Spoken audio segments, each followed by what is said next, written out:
মনিরকোণ নামে একটি গ্রামে রহিম আর রহিমের বউ সুজনা বসবাস করত এবং তাদের সংসারে ছিল অনেক মিল, অনেক ভালোবাসা।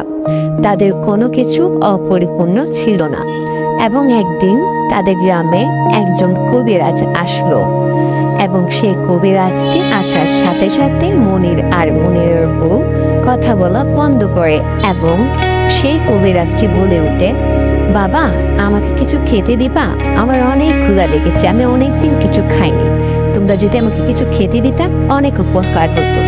এবং সাথে সাথে মনির বউ বলে উঠল, না রে বাবা, আমাদের কাছে কিছু নেই, আপনি অন্যদিকে দেখেন, আমাদের কাছে কিছু কেন দিব? আপনি একজন গরিব মানুষ, তারাই এখান থেকে চলে যান এখন। তো সেটা শোনার পর কবিরাজ সাথে সাথে পিছন পেরে চলে গেল এবং তাদেরকে অনেক অভিশাপ দিয়ে গেল। অভিশাপগুলো শুনে মনির আর মনির বউ অনেক ভয় পেয়ে গেল এবং পরের পাঠে কি হয়েছে তা জানতে হলে আমাদের ইউটিউব চ্যানেলকে সাবস্ক্রাইব আর টিকটক চ্যানেলকে ফলো করবেন এন্ড কমেন্ট করবেন।